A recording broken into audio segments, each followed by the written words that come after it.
വിശ്വാസികളുടെ പരിപാവന കേന്ദ്രമായ ശബരിമലയിൽ സംഭവിക്കുന്നതാണ്. കഴിഞ്ഞ ദിവസത്തെ വാർത്തകൾ ഒന്നുകൂടി പ്രേക്ഷകരെ ഓർമ്മിപ്പിച്ചാൽ 2019 ദ്വാരപാലക ശില്പങ്ങളിലെ പാളികൾ ചെമ്പ് പൂശാനായി കൊണ്ടുപോകുന്നു. അതുമായി ബന്ധപ്പെട്ടൊരു ഉത്തരവാണ് ആദ്യം പ്രശാന്ത് കൃഷ്ണ തിരുവനന്തപുരത്ത് നിന്ന് ബ്രേക്ക് ചെയ്യുന്നത്. ദേവസ്വം ബോർഡ് അന്ന് ഇറക്കിയ ഈ ഉത്തരവിൽ പറയുന്നത് ചെമ്പ് പാളികൾ എന്താണ്. ആ വാർത്ത രാവിലെ 7 മണിക്ക് തന്നെ നമ്മൾ ബ്രേക്ക് ചെയ്യുന്നു. അതിന് പിന്നാലെ ആർ അനന്തകൃഷ്ണൻ നടത്തിയ അന്വേഷണത്തിലാണ് 2008-2009 കാലത്ത് വിജയ് മല്യ ഈ ദ്വാരപാലക ശില്പങ്ങളിൽ സ്വർണം പൊതിഞ്ഞിരുന്നു എന്ന കാര്യത്തിൽ കൂടുതൽ വ്യക്തത വരുന്ന. അങ്ങനെയെങ്കിൽ 2019 എങ്ങനെ അത് ചെമ്പുപാളി എന്ന് രേഖപ്പെടുത്തിക്കൊണ്ട് ഒരു ഉത്തരവിട്ട് അതിനെ സ്വർണം പൂശാനായി കൊടുത്തുവിട്ടു തിരുവിതാംകൂർ ദേവസ്വം ബോർഡ് എ പത്മകുമാറിന്റെ കാലത്ത് എന്ന ചോദ്യം പ്രസക്തമാകുന്നുണ്ട്. ആർ അനന്തകൃഷ്ണൻ, പ്രശാന്ത് കൃഷ്ണയും നമുക്കൊപ്പം ചേർന്നുണ്ട്. പ്രശാന്ത്, വളരെ പ്രധാനപ്പെട്ടൊരു വഴിത്തിരിവ് ഈ വിവാദത്തിൽ സംഭവിക്കുന്നത് പ്രശാന്തിന്റെ വാർത്തയിൽ നിന്നാണ്. ഹൈക്കോടതി ഇടപെടുന്നു. നേരത്തെ ഒരിക്കൽ സ്വർണം പൂശിയതാണെങ്കിൽ എന്തിന് വീണ്ടും കൊണ്ടുപോകുന്നു? ഗ്യാരണ്ടിയിലെ എന്ന വളരെ പ്രധാനപ്പെട്ട ചോദ്യം ചോദിക്കുന്നു. അതേക്കുറിച്ച് പരിശോധിക്കാനുള്ള നിർദ്ദേശം നൽകുന്നു. അതിന് പിന്നാലെ പ്രശാന്ത് നടത്തിയ അന്വേഷണത്തിലാണ് 2019 ഈ ഉത്തരവ്, സുപ്രധാനമായ ഉത്തരവ് പുറത്തു വരുന്നത്. ആ ഉത്തരവിൽ പറയുന്നു ചെമ്പ് പാളിയാണ് എന്ന്. അതിനു മുൻപ് തന്നെ ഈ ഉണ്ണികൃഷ്ണൻ പോറ്റി സ്വർണ്ണപീഠം കാണാതായതുമായി ബന്ധപ്പെട്ട വാർത്തകൾ അനന്തരതായി വരുന്നു. അതായത് അത് ഉണ്ണികൃഷ്ണൻ പോറ്റിയുടെ വീട്ടിൽ നിന്ന് പുറത്തു വരികയാണ്. ആ ഘട്ടത്തിലാണ് ഈ 19 നടന്നത് എന്താണ് എന്ന അന്വേഷണം നടക്കുന്നത്. അപ്പോൾ അങ്ങനെ 19 നടന്നതിൻ്റെ ഉത്തരവ് പുറത്തു വരുമ്പോൾ ആ ഉത്തരവ് വായിക്കുമ്പോഴാണ് അതിൽ ചെമ്പുപാളിയാണ് ദ്വാരപാലക ശില്പത്തിൽ പൊതിഞ്ഞിരിക്കുന്നത്. പക്ഷേ നമുക്ക് എല്ലാവർക്കും അറിയാവുന്നത് എന്താണ്, 98 തന്നെ വിജയ് മല്യ അത് സ്വർണം പൂശിയതാണ്. അതിൽ ദ്വാരപാലക ശില്പവും സ്വർണം പൂശിയതാണ് എന്നാൽ കണ്ടെത്തലില്ലാണ് എന്താ പിന്നീട് നടത്തുന്നത്. അത് നമ്മൾ മാതൃഭൂമി പത്രത്തിലെ അന്വേഷണവും പിന്നെ അല്ലാതെ വിജിലൻസിൻ്റെ പരിശോധനയിലെ കണ്ടെത്തലെല്ലാമായി അതിലൂടെ വരുന്നു.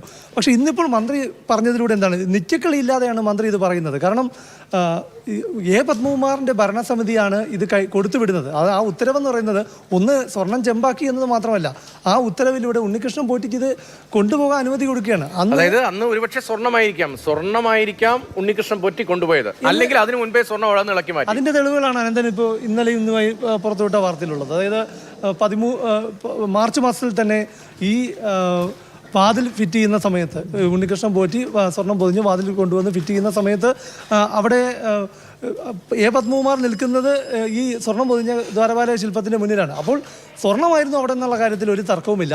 അത് ചെമ്പാക്കി മാറ്റി ഉത്തരവാണ് 19 പുറത്തു വന്നത്. ആ ഉത്തരവ് പുറത്തു വന്നതോടെയാണ് ഇവരുടെ കള്ളി പുറത്താകുന്നത് ഒരു വശത്ത്. അനന്തൻ, ഈ എ പത്മകുമാർ വാതിലിന് മുന്നിൽ തൊഴുതു നിൽക്കുന്ന ദൃശ്യങ്ങൾ പ്രേക്ഷകർ ഇപ്പോൾ മാതൃഭൂമി ന്യൂസിന്റെ സ്ക്രീനിൽ കാണുന്നുണ്ട്. അന്ന് സ്വർണം പൂശിയതാണെന്ന് ഒറ്റ നോട്ടത്തിൽ തന്നെ മനസ്സിലാവുകയല്ലേ?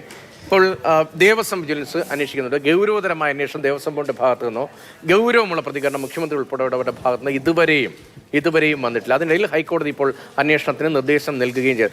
നമ്മുടെ വാർത്തകൾ എങ്ങനെയാണ് ഈ വലിയ അന്വേഷണത്തിലേക്ക്, ഈ വലിയ കൊള്ള പുറത്തു കൊണ്ടുവരുന്നതിലേക്ക് എത്തിച്ചത് എന്നതൊന്ന് ബ്രീഫ് ചെയ്യാം. രതീഷ്, ഇതിനകത്ത് ഒരു പക്ഷേ ഒരിക്കലും പിടിക്കപ്പെടാതെ പോകുമായിരുന്നൊരു വലിയ സ്വർണ്ണക്കൊള്ളയാണ് ഇപ്പോൾ അയ്യപ്പ ഭക്തർക്ക് മുന്നിലും കേരളത്തിന് മുന്നിലും റിവേലായി നിൽക്കുന്നത്. അതിലേക്ക് വഴിത്തിരിവായത് ഹൈക്കോടതിയുടെ ഇടപെടൽ തന്നെയാണ്. 2025 ഈ പാളികൾ സ്വർണം പൂശാൻ കൊണ്ടുപോകുമ്പോൾ അത് സംബന്ധിച്ച് ചില സംശയങ്ങൾ ഹൈക്കോടതി ചോദിച്ചതാണ്. ആ സമയത്താണ് പീഠത്തിൻ്റെ വിവാദങ്ങൾ വരുന്നത്. പീഠം എവിടെയെന്ന്, പീഠം കാണാനില്ല എന്ന് ഉണ്ണികൃഷ്ണൻ പോറ്റി പറയുന്നത്. ഈ പീഠം പിന്നീട് വിജിലൻസ് ഉണ്ണികൃഷ്ണൻ പോറ്റിയുടെ വീട്ടിൽ നിന്ന് കണ്ടെടുത്ത വാർത്ത ആദ്യം റിപ്പോർട്ട് ചെയ്യുന്ന മാതൃഭൂമി ന്യൂസാണ്. അത് ഞാനാണ് ആ വാർത്ത റിപ്പോർട്ട് ചെയ്യുന്നത്. അതോടുകൂടിയാണ് അതുവരെ സാത്വികനായി നിന്നിരുന്ന ഇതിൻ്റെ എല്ലാം വളരെ സാത്വികൻ മാത്രമല്ല, എല്ലാവർക്കും വേണ്ടപ്പെട്ട ആളുമാണ്. മുഖ്യമന്ത്രി ഉൾപ്പെടെ എല്ലാവരുമായി അടുപ്പമുണ്ട്. ഇപ്പോൾ ഒരാൾ മാത്രമല്ല, ഇപ്പോൾ ഒരു പേര് ഇപ്പോൾ മുഖ്യമന്ത്രി എന്ന് പറഞ്ഞതുകൊണ്ട് മുഖ്യമന്ത്രിയുമായി മാത്രം അടുപ്പമല്ലോ, എല്ലാവരുമായി അതൊക്കെ പിന്നെ അല്ല രതീഷിന്, എനിക്ക് തോന്നുന്നത് രതീഷ് വാർത്ത ശ്രദ്ധിക്കാത്തതുകൊണ്ട് ക്രോണോളജിക്കൽ ഓർഡർ രതീഷിന് മനസ്സിലാവാതെ പോകുന്നതുകൊണ്ടാണ്. ഇതൊക്കെ പിന്നെ വന്ന വാർത്തയാണ്. ആദ്യം വരുന്നത് ഉണ്ണികൃഷ്ണൻ പോറ്റി ഒരു സാത്വികനായ മനുഷ്യനായി നിൽക്കുന്നു, ശബരിമലയിലെ സേവനം നൽകുന്ന ഒരാളായിട്ട് നിൽക്കുന്നു. ഈ പീഠം ഇയാളുടെ വീട്ടിൽ നിന്ന്, ഇയാളുടെ ബന്ധു വീട്ടിൽ നിന്ന് കണ്ടെടുക്കുന്നതോടെയാണ് ഇയാൾ വില്ലൻ സ്ഥാനത്തേക്ക് പോകുന്നത്. അതോടുകൂടിയാണ് നമ്മൾ ഇയാൾ എന്താണ് ചെയ്തത് എന്നുള്ളത് അന്വേഷിക്കുന്നത്. അപ്പോഴാണ് 2019 പ്രശാന്ത് റിപ്പോർട്ട് ചെയ്ത വാർത്ത വരുന്നത്. അതായത് ചെമ്പുപാളി സ്വർണം പൂശാൻ കൊണ്ടുപോകുന്നു എന്ന ഒരു വാർത്തയാണ് നമ്മൾ റിപ്പോർട്ട് ചെയ്യുന്നത്. അന്ന് ദേവസ്വം ബോർഡ് ആണ് ഇത് അനുവദിച്ചതെന്ന് പറഞ്ഞത്. അപ്പോഴാണ് നമ്മൾ സംശയിക്കുന്നത്. അപ്പോൾ വിജയ് മല്യ സ്വർണം പൊതിഞ്ഞെങ്കിൽ അതെവിടെ പോയി, അത് ഈ ദ്വാരപാലക പാളികളിലുണ്ടോ എന്നുള്ളത്. അപ്പോഴാണ് നമ്മൾ കോഴിക്കോട് മാതൃഭൂമി പത്രത്തിൻ്റെ ആർക്കൈവ്സിൽ നിർദ്ദേശം കൊടുക്കുന്നതും അവിടെ നിന്ന് 98-ൽ ഈ സ്വർണം പൊതിയുന്നതുമായി ബന്ധപ്പെട്ട കാലത്തെ വാർത്തകൾ ചോദിക്കുന്നു. അവർ അപ്പോൾ തന്നെ ലൈബ്രറി, നമുക്ക് മാതൃഭൂമിയുടെ പത്രത്തിൻ്റെ ലൈബ്രറിയിൽ നിന്ന് വലിയ സഹായമാണ് ലഭിച്ചത്. ആ അന്നത്തെ മുഴുവൻ വാർത്തകളും നമുക്ക് അവിടെ നിന്ന് തിരുവനന്തപുരത്തേക്ക് അത് പരിശോധിക്കുമ്പോഴാണ് വളരെ നിർണായകമായ ഒരു വിവരം നമുക്ക് കിട്ടുന്നത്. അതുവരെ എല്ലാവരുടെയും ധാരണ ശ്രീകോവിലിൻ്റെ മേൽക്കൂരയിൽ സ്വർണം പൊതിഞ്ഞു വിജയ് മല്യ എന്നായിരുന്നു. പക്ഷേ മാതൃഭൂമി പത്രത്തിൽ അന്നത്തെ വാർത്താ സമ്മേളനം അടക്കം സൂചിപ്പിച്ചുകൊണ്ട് ഏതൊക്കെ സ്ഥലങ്ങളിലാണ് സ്വർണം പൊതിഞ്ഞത്, ശ്രീകോവിലിൽ മാത്രമല്ല അതിലെ ആനരൂപങ്ങളിൽ, അയ്യപ്പൻ്റെ സചിത്ര കഥ ആലേഖനം ചെയ്ത പാളികളിൽ, അതിനൊപ്പം തന്നെ 2 ദ്വാരപാലക ശില്പങ്ങൾ. അതോടുകൂടിയാണ് മൊത്തം ടേണിംഗ് പോയിന്റും വരുന്നത്. അതോടുകൂടി പ്രശാന്ത് കൊണ്ടുവന്ന ആ രേഖയും നമ്മൾ മാതൃഭൂമിയുടെ പത്രത്തിലെ ആ അന്നത്തെ വിശദാംശങ്ങളോടെ ചേർക്കുമ്പോൾ ഒറ്റ കാര്യം ഉറപ്പായിരുന്നു. 2019 ചെമ്പുപാളി എന്നും പറഞ്ഞ് എടുത്തു കൊടുത്തിരിക്കുന്നത് അത് സ്വർണ്ണപ്പാളിയാണ് എന്ന് അസന്ധിഗ്ധമായി നമുക്ക് മനസ്സിലായി. പിന്നീട് നമ്മൾ ചെയ്തത് ആ വാർത്ത പുറത്തേക്ക് വിടുന്ന മാത്രയിൽ ചെമ്പാക്കി ഓർഡർ ആയിരുന്നു അത് എന്നുള്ളത് നമ്മൾ തെളിയിക്കുന്നു. അതിനുശേഷം എനിക്കറിയില്ല എത്ര അതുമാത്രമല്ല, എനിക്ക് ഒരുപാട് പേരോട് നന്ദി പറയാനുണ്ട് ഇതുമായി ബന്ധപ്പെട്ട്. എനിക്ക് വ്യക്തിപരമായും എനിക്ക് ഒരുപാട് വിവരങ്ങൾ തന്ന, എന്നിലേക്ക് വിവരങ്ങൾ എത്തിച്ചു തന്ന ഒരുപാട് ഏറ്റവും അടുത്ത ആൾക്കാരുണ്ട്. അവരൊന്നും പേര് പോലും വെളിപ്പെടുത്താൻ പറ്റില്ല. പക്ഷേ ഒരുപാട് കാര്യങ്ങൾ അങ്ങനെ നമ്മളിലേക്ക് വന്നു. ഒരുപാട് ചിത്രങ്ങൾ ഈ 98 സെപ്റ്റംബർ 4-നാണ് വിജയ് മല്യ സ്വർണം പൊതിഞ്ഞ് ആ ശ്രീകോവിൽ ക്ഷേത്രത്തിന് ദേവസ്വം ബോർഡിന് സമർപ്പിക്കുന്നത്. ആ വർഷത്തെ വൃശ്ചിക പുലരിയിൽ മണ്ഡലകാലത്ത് വരുന്ന അയ്യപ്പ ഭക്തർ കാണുന്നത് കനക ശ്രീകോവിലാണ്, തങ്ക ശ്രീകോവിലാണ്. ആ ദിവസത്തെ നവംബർ 15 വൈകുന്നേരം നട തുറക്കുന്നതിന് ആ ദിവസം മാതൃഭൂമി പ്രസിദ്ധീകരിച്ച പത്രത്തിലെ ഒന്നാം പേജിൽ കൊടുത്ത ചിത്രത്തിൽ ദ്വാരപാലക ശില്പങ്ങൾ സ്വർണ്ണ വിഭൂഷിതമായി നിൽക്കുകയാണ്. അങ്ങനെ വന്ന് ഏറ്റവും ഒടുവിൽ നമ്മൾ ഇന്ന് കൊടുത്തിരിക്കുന്നത് 2019, അതായത് ഈ സ്വർണം ചെമ്പാണെന്ന് പറഞ്ഞ് എടുത്തു കൊടുത്ത 2019 ജൂലൈയിലാണ്. അതിന് തൊട്ടുമുമ്പ് മാർച്ച് 25-ന് പത്മകുമാർ അതേ ശില്പത്തിന്റെ, സ്വർണ്ണ ശില്പത്തിന്റെ മുന്നിൽ നിന്ന് തൊഴുന്ന ദൃശ്യമാണ് ഏറ്റവും ഒടുവിൽ നമ്മൾ കൊടുത്തിരിക്കുന്നത്. ഇതിനകത്ത് ഏറ്റവും പ്രധാനപ്പെട്ടതായത്, നമ്മൾ ഈ വാർത്തയെല്ലാം കൊടുക്കുമ്പോൾ ദേവസ്വം വിജിലൻസ് നമ്മളെ ബന്ധപ്പെടുന്നുണ്ടായിരുന്നു. അതാത് ദിവസങ്ങളിൽ നമ്മൾ കൊടുക്കുന്ന കാര്യങ്ങൾ അതേപോലെ. കാരണം എന്താണെന്ന് വെച്ചാൽ അവരെ നോക്കുമ്പം ദേവസ്വം ബോർഡിൽ അത് സംബന്ധിച്ച ഒരു രേഖകളൊന്നുമില്ല. ആ രേഖകളൊന്നുമില്ലാതെ വരുന്ന പിന്നീട് നമ്മൾ വാർത്ത കൊടുക്കുമ്പോഴാണ്. ഓക്കെ, ദേവസ്വം ബോർഡ് അന്നത്തെ പ്രസിഡന്റ് എ പത്മകുമാറിന്റെ പ്രതികരണം കൂടി ഒന്ന് കേൾക്കാം. ഇന്ന് എന്താണ് എ പത്മകുമാർ പറയുന്നത്? പത്മകുമാറാണല്ലോ പ്രാഥമികമായി ഈ വിഷയത്തിൽ മറുപടി പറയേണ്ടത്. ഇപ്പോഴത്തെ ദേവസ്വം മന്ത്രി തന്നെ 2019 സംഭവിച്ചത് പിഴവാണ് എന്ന് പറയുമ്പോൾ മുൻ ദേവസ്വം ബോർഡ് പ്രസിഡന്റ് പറയാനുള്ളത് കൂടി കേൾക്കാം. ശബരിമലയുമായി ബന്ധപ്പെട്ട ഉണ്ടായിട്ടുള്ള വിവാദങ്ങളിൽ കൃത്യമായിട്ടുള്ള അന്വേഷണം നടക്കണം എന്നുള്ളതാണ് എൻ്റെ ആഗ്രഹം. അത് ഞാൻ സ്വാഗതം ചെയ്യുകയാണ്. യഥാർത്ഥത്തിലുള്ള കുറ്റവാളികൾ ആരാണെന്നുള്ളത് വെളിയിൽ വരും.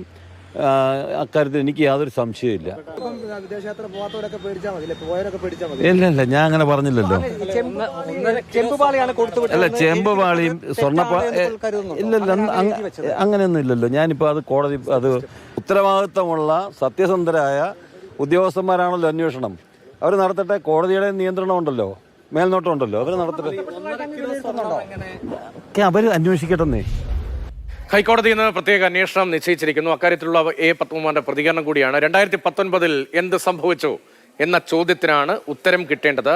ശബരിമലയിലെ സ്വർണ്ണപ്പാളി വിവാദത്തിൽ ഹൈക്കോടതി നിശ്ചയിച്ച പ്രത്യേക അന്വേഷണ സംഘത്തിന് മുന്നിൽ മാതൃഭൂമി ന്യൂസ് ഇന്ന് നേരത്തെ ആർ അനന്തകൃഷ്ണൻ സൂചിപ്പിച്ചതുപോലെ, പ്രശാന്ത് സൂചിപ്പിച്ചതുപോലെ ഒരു തെളിവ് കൂടി സമർപ്പിച്ചിരുന്നു. അത് 2019 കൊടുത്തുവിട്ടത് ചെമ്പുപാളിയല്ല, സ്വർണ്ണമായിരുന്നുവെന്ന് അന്ന് പ്രസിഡന്റ് പത്മകുമാറിന് അറിയാമായിരുന്നു എന്ന തെളിവാണ്.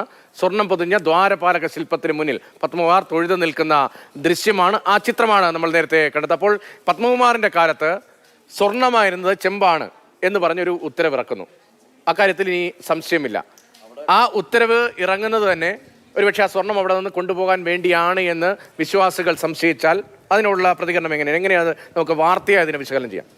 ഇത്രയും ദിവസം ഈ വാർത്തയുടെ പുറകിൽ നിന്ന് ഒരു റിപ്പോർട്ടർ എന്ന നിലയ്ക്ക് എനിക്കൊരു കാര്യം വ്യക്തമാണ്. അവിടെ നിന്ന് സ്വർണം മോഷ്ടിച്ചുകൊണ്ട് പോയതാണ്. ഏതാണ്ട് 2-2.5 കിലോ സ്വർണം അവിടുന്ന് തട്ടിക്കൊണ്ട് പോയിട്ടുണ്ട്. അത് ഉണ്ണികൃഷ്ണൻ പോറ്റിയാണ് കൊണ്ടുപോയിരിക്കുന്നതെന്ന കാര്യത്തിലും എനിക്ക് യാതൊരു സംശയവുമില്ല. അത് ബാംഗ്ലൂരിലേക്കാണ് കൊണ്ടുപോയതെന്നും എനിക്ക് യാതൊരു സംശയവുമില്ല. അതിനകത്ത് ബംഗളൂരുവിലെ വിനീത് ജെയിൻ എന്നൊക്കെ അടക്കം കുറേ പേരുകളുണ്ട്. അവർക്കൊക്കെ ഇതിനകത്ത് ബന്ധമുണ്ടോ എന്നുള്ളത് ഇനി SIT ആണ് കണ്ടുപിടിക്കുന്നത്. വിനീത് ജെയിന്റെ വീട്ടിലെ പൂജയുടെ ചിത്രം കഴിഞ്ഞ ദിവസം നമ്മൾ പുറത്തുവിട്ടിരുന്നു. അവിടെ അടുക്കി വെച്ചല്ലേ, സ്വർണ്ണപ്പാളി അടുക്കി വെച്ച് പൂജിക്കുന്നതിന്റെ ചിത്രം പുറത്തു. അപ്പോൾ ഈ ഓരോ കഷ്ണമായി അല്ലെങ്കിൽ ഓരോ ഭാഗമായി ആരുടെയൊക്കെയോ പൂജാമുറിയിൽ ഉണ്ടാകും ഒന്ന് ഈ പത്മകുമാർ ഇത് അറിയില്ല എന്ന് പറയുന്നത് എങ്ങനെ നമുക്ക് ന്യായീകരിക്കാൻ സാധിക്കും? ശബരിമല ശ്രീകോവിലിൻ്റെ മേൽക്കൂര അത് ചെമ്പാണെന്ന് പറഞ്ഞാൽ വിശ്വസിക്കുമോ? അപ്പോൾ അതുപോലെ അവിടെ എന്തൊക്കെയാണ് സ്വർണ്ണം എന്നുള്ളത് ദേവസ്വം ബോർഡ് പ്രസിഡന്റിനും ഉദ്യോഗസ്ഥർക്കൊക്കെ കൃത്യമായി അറിയാം. അപ്പോൾ ചെമ്പുപാളിയാണെന്ന് ഉത്തരവിറക്കുമ്പോൾ അങ്ങനെ ഉത്തരവ് ഉദ്യോഗസ്ഥരിറക്കി അത് ദേവസ്വം ബോർഡിന് മുൻപാകെ സമർപ്പിച്ചൊക്കെയാണ് അതിന് അനുമതി കിട്ടുന്നത്. അപ്പോൾ ചെമ്പുപാളിയാണെന്ന് എഴുതി വെച്ചത് കൊണ്ട് മാത്രം അത് ചെമ്പാകില്ല. കൃത്യമായ ബോർഡ് നേതൃത്വത്തിനൊക്കെ വളരെ നല്ല അറിവുള്ള കാര്യം തന്നെയാണ് ഇത് സ്വർണ്ണമാണെന്നും അത് ചെമ്പായെന്നും. കാരണം അതിനുശേഷമുള്ള മഹസറിലും ഇതുപോലെ തന്നെ അത് ചെമ്പുപാളിയാണെന്ന് എഴുതിയിട്ടുണ്ട്. അപ്പോൾ ഇത് വലിയൊരു അന്വേഷണത്തിലൂടെ പുറത്തു. കാരണം നിൽക്കക്കള്ളി ഇല്ലാതെയാണ് ഇന്നിപ്പോൾ മന്ത്രി വാസവൻ പത്മകുമാറിൻ്റെ പേര് പറഞ്ഞല്ലെങ്കിൽ പോലും അന്ന് നടന്നത് തെറ്റായി പോയി എന്ന് പറഞ്ഞത്.